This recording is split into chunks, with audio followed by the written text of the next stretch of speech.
Uma pergunta. Você já parou para pensar que a experiência da maioria das pessoas do que é internet não é realmente de internet, mas uma experiência de plataformas? Se eu quero ver vídeos, YouTube, desabafar, Twitter, pedir comida, iFood, apartamento, roupa, tudo e até para dar umas beijocas, vem aplicativo. Quanto dá para falar de sociabilidade e interação sem falar de Twitter, Instagram, Facebook ou TikTok? Em que medida ainda hoje é possível separar a experiência urbana de cidade de plataformas como Google Maps, Waze, Uber e outros? Todas essas empresas têm algo em comum. Funcionam a partir da coleta de dados e lucram em cima do seu comportamento. É o tal capitalismo de plataforma. E aí, suave, tranquilo? Hoje nós vamos debruçar sobre o que está por trás da máquina que tem regido nossas vidas nos últimos tempos, as plataformas. Do ponto de vista da história, é extremamente novo esse momento que estamos vivendo de tecnologias intermediárias das nossas relações. Já do ponto de vista individual e social, essa transformação já mudou radicalmente a forma que vivemos, trabalhamos, pensamos e agimos. Assim como no surgimento da imprensa, das primeiras máquinas a vapor e das primeiras fábricas, estamos num momento de exploração econômica dos dados da rede social sem nenhum freio ou limite. Um regime de acumulação e poder jamais visto na história da humanidade. É esse nosso assunto do vídeo de hoje, e por mais irônico que pareça para um assunto desses, eu preciso pedir like, sininho e inscrição para esse canal continuar existindo. Bom vídeo e vamos em frente. Toda tecnologia que mudou o rumo da humanidade trouxe junto de si efeitos colaterais de desigualdade.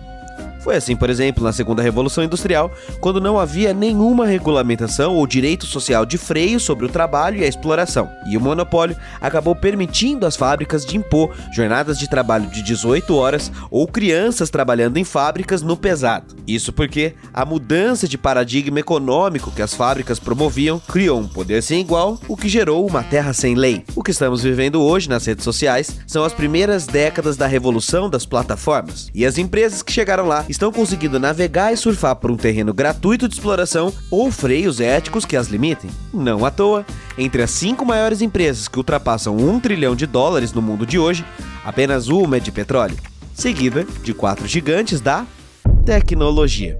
Google, Amazon, Apple ou Facebook, ou Meta, são empresas que têm mais dados e informações sobre a sociedade do que qualquer rei absolutista jamais sonhou em ter em seu reino. Com certeza, você já ouviu falar que dados são o novo petróleo, certo? Bom, a verdade é que a situação é bem pior do que essa. Se no petróleo a matéria-prima era paga e extraída da terra e a exploração desse recurso ainda assim causou estragos ambientais sem precedentes, agora a matéria-prima é a própria experiência humana, concedendo dados para práticas comerciais de exploração, previsão de comportamento, vendas e manipulação política. Estamos vivendo a plataformização da vida. E o que isso significa? Segundo a professora holandesa José van Dijk, autora do livro Sociedade de Plataforma, não há mais como separar relações, os desenhos de comportamento das redes sociais e o que isso gerou para a estrutura social e de comunicação das pessoas. Você, por exemplo, certamente ou está vendo vídeo num celular ou tem um aparelho desses muito próximo de você agora, não é? Até porque, cada dia mais, sobretudo depois da pandemia, todas as nossas interações acabam passando de um modo ou de outro por tela, não é mesmo? Trocar mensagens, ler notícias, postar foto, obter informações, estudar, trabalhar ou fazer política. Tudo no mesmo espaço e no mesmo local. Sua rede social. Não importa mais se você está trabalhando, se divertindo, criando ou estudando, as plataformas e as telas farão parte da construção da sua vida, das suas subjetividades, dos seus desejos e da forma de se colocar perante ao social. Então, não apenas quem trabalha diretamente com as plataformas, como entregadores, motoristas de aplicativo ou eu aqui nos meus vídeos, serão afetados pela dinâmica exploratória das redes. O setor de educação, de jornalismo, de transporte, de engenharia, de medicina, não importa. Todos estão cada vez mais dependentes de infraestruturas tecnológicas. Todo profissional precisa ter seu perfil na rede. Pelo menos ali no LinkedIn ou no Lattes, você precisa existir online para ser alguém. Produzir, se divulgar, alimentar a rede é recomendado para se posicionar melhor no mercado e na vida. Existir online muitas vezes é uma questão de sobrevivência. E cada movimentação aqui dentro gera um registro, um rastro, uma pegada. E como já aprofundamos lá no vídeo de economia da atenção, que se você ainda não viu, vale assistir depois desse aqui, o celular diminuiu a fronteira entre entretenimento e informação, lazer e trabalho, produção e consumo. Tudo reduzido em coleta de dados para análise de mercado e consumo posterior. Do ponto de vista de uma quarta revolução industrial, nossos celulares são nossas máquinas de mão. E por isso, estamos constantemente trabalhando de graça para eles. Existe um costume silencioso se desenhando. O trabalhador com o Zap Zap na mão está permanentemente à disposição. Não há mais um momento de estar online ou estar desconectado. Estamos sempre ligados e aí sabemos o que acontece na prática. O patrão ou a empresa que você está procurando emprego te manda mensagem à noite, fora do horário combinado. Você vai deixar de responder? Vai ignorar? Tem esse cacife? Muitas vezes não é? E esse momento está ganhando diversos nomes. Capitalismo de plataforma, capitalismo de vigilância, de performance, uberização ou sei lá qual nome você queira dar para esse fenômeno. Nesse primeiro episódio aqui, vamos olhar para o termo do autor Nick Snierzek, autor de Capitalismo de Plataforma. Para ele, se o dado é a nova matéria-prima que move o capitalismo contemporâneo, a plataforma é o grande aparato que cria condições para sua coleta, como a plataforma de petróleo. Para Snierzek, a primeira grande empresa que descobriu esse caminho de negócios predatório foi naturalmente a Google, ou Alphabet, a holding que possui várias empresas da Google e que, a partir de uma plataforma de pesquisa gratuita, para fundar um novo modo de experiência online, onde o pesquisado somos nós. Além disso, outras características em comum unem esses tipos de negócio. São serviços em rede ou comunidade, onde os participantes ou usuários têm relação entre si e são apenas mediados pela empresa. Sua infraestrutura é ligada a regras e automatização via algoritmo. Essa automatização e compartilhamento de dados permite às plataformas combinar oferta e demanda e se transformar em shopping virtual. E para isso, podem ser plataformas do tipo publicidade, do tipo Lean e plataformas de nuvem. Independente disso, todas são, de algum modo, intermediadoras, atravessadoras de serviço. Para criar essa economia do compartilhamento, a estratégia de mercado foi digitalizar as relações analógicas de trabalho, prometendo resolver os problemas do dia a dia a partir da criação de novos hábitos. Naturalizar os usos dos aplicativos exigia um investimento bilionário. Ou você acha que é à toa, que por muito tempo você recebeu corrida grátis, cupom de comida e todos esses atrativos que te fizessem incluir esses aplicativos na sua rotina. Há ainda as plataformas do tipo nuvem, aquelas que executam serviços de tecnologia da informação e que oferecem processamento de dados em servidores e armazenamento de arquivos. Esse tipo de empresa é o que mais tem crescido nos últimos tempos. E até a Amazon, por exemplo, já deixou de ser uma empresa apenas de e-commerce para se tornar uma empresa de nuvem, que aluga dados. O mesmo acontece com a Microsoft e a Google, oferecer inteligência artificial como serviço. Porque, claro, em nível global, há somente um pequeno número de empresas que têm cacife e poder para manter esse tipo de mercado. E isso talvez te leve nesse momento a uma reflexão. Lá no início, como essas empresas fizeram dinheiro? Qual esquema moveu os negócios de plataforma? A resposta é uma só: investimentos especulativos de alto risco. Esse palavrão significa, em outras palavras, que foram injetados bilhões de dólares adiantados por fundos de investimento para o desenvolvimento dessas plataformas de geração de hábitos. Ou seja, cientistas, engenheiros de dados e outros profissionais que foram contratados para criar algoritmos de análise, analisar bilhões de dados para criar um marketplace, um espaço de conexão entre clientes e compradores. E a melhor maneira de fazer isso? Subsídio cruzado.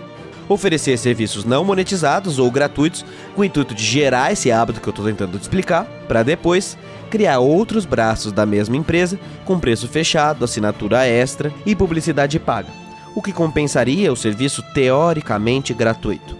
Então, o objetivo dessas empresas é gerar excedente comportamental. E para isso, não à toa, todos esses serviços têm dentro de si uma lógica de gamificação das experiências. Sob o disfarce da personalização, like, notinha, estrelinha, pontos ou qualquer outra métrica competitiva, o trabalho vai virando uma gincana perigosa sem direitos e de cada um por si. Se for preciso trabalhar 20 horas por dia, sem nenhum direito, sem descanso, sem nada, é a vida. Melhor do que ficar sem, né? O lema da precarização. Você percebe como isso acaba modificando em grande escala os comportamentos humanos e a maneira que a gente reage, sobretudo no trabalho? E é com essas informações coletadas pelas empresas e que não são usadas pela melhoria dos serviços e nem pelos usuários, é que se cria esse excedente. E é com base nisso que vem os lucros das empresas. É com essa sobra que você é colocado numa reificação de comportamento, num loop, quase como uma previsão daquilo que você vai gostar de consumir. Isso vem sendo chamado, pelas fontes que usei para fazer esse vídeo, de colonização dos desejos e ideais. Em outras palavras, plataformas são como agências de publicidade de moldar desejos. Por isso que eu tenho chamado nos últimos vídeos isso aqui de cassino das suas emoções. Estamos num novo momento de mercado que nasceu do digital, mas que é diferente de tudo o que sabíamos. É o que a autora Shoshana Zuboff, autora de Capitalismo de Vigilância, chamará de economia preditiva ou economia de previsão. Por isso essas empresas não estão vendendo o seu dado como pessoa física. E quando alguém fala, mas eu não tenho nada a esconder, a pessoa não está entendendo sobre o que a gente está falando. Não é sobre você, Enzo, Valentino ou Pietro.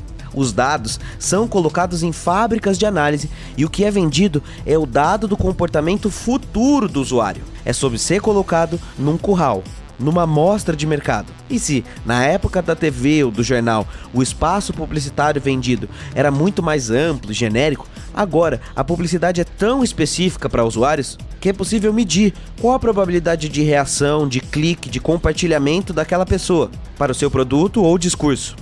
Dependendo do que é dito, os algoritmos produzem, modulam e programam para quem e como essa mensagem será distribuída. Então, nesse sentido, aquela frase de que quando o produto é de graça, o produto é você, que inclusive já foi dita aqui nesse canal, precisa ser atualizada. A situação é pior. Você não é o produto. O produto é resultado da análise de dados sobre você. Consegue entender a diferença? Vê como ela é muito mais cruel? As empresas sempre vão se vender como solucionistas. Dirão que promovem trabalho mais justo, que reduzem o custo do empresário, que diminuem o impacto da discriminação entre as pessoas, mas não é o que acontece na prática. Precisamos olhar o outro lado da balança que isso está gerando. Os efeitos no mundo do trabalho. A dependência cada vez maior de motoristas de aplicativo que ficam presos dentro dessas plataformas. A precariedade do trabalho.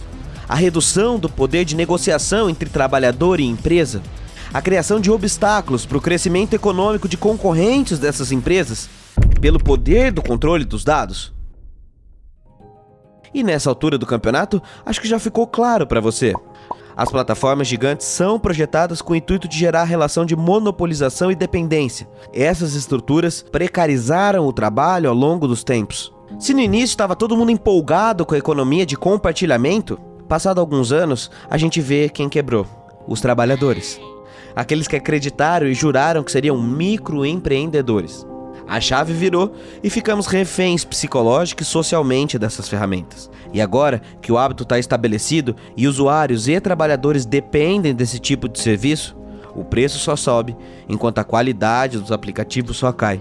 É a governança dos algoritmos. As plataformas passam não apenas a organizar os mercados, mas também emulam o formato que esse mercado vai se desenhar. No capitalismo de plataforma, essas empresas não são apenas formas de interação social, mas sim produtoras de própria estética, performance, modulação, formas de ação. E agora, talvez o detalhe mais importante desse vídeo: quem são as corporações? A estreita relação dessas empresas com quem as mantém, o mercado financeiro. Se nos debruçarmos para ver quem são os fundos de capital que mantêm essas empresas, vem o susto. Os mesmos grupos controlam as mesmas empresas concorrentes. Tá entendendo por que essas plataformas dependem desse combo sucateamento e captura de dados para poder funcionar? É daí que se extrai o suco de lucro que interessa aos fundos investidores. Apesar de ter milhares de colaboradores que concedem suas forças de trabalho para dentro dessas plataformas, como essa pessoa que vos fala aqui, o que estamos vivendo hoje no capitalismo de plataforma é a elevação à máxima potência de um movimento que começou lá nos anos 70. Especulação financeira, terceirização, compra da concorrência para gerar monopólio, financiarização do capital. De acordo com Shoshana Zuboff, que vai ganhar o último vídeo dessa série só para ela, em 2014, as 3 maiores empresas de tecnologia do Vale do Silício tiveram uma receita de 247 bilhões, com apenas 137 mil funcionários.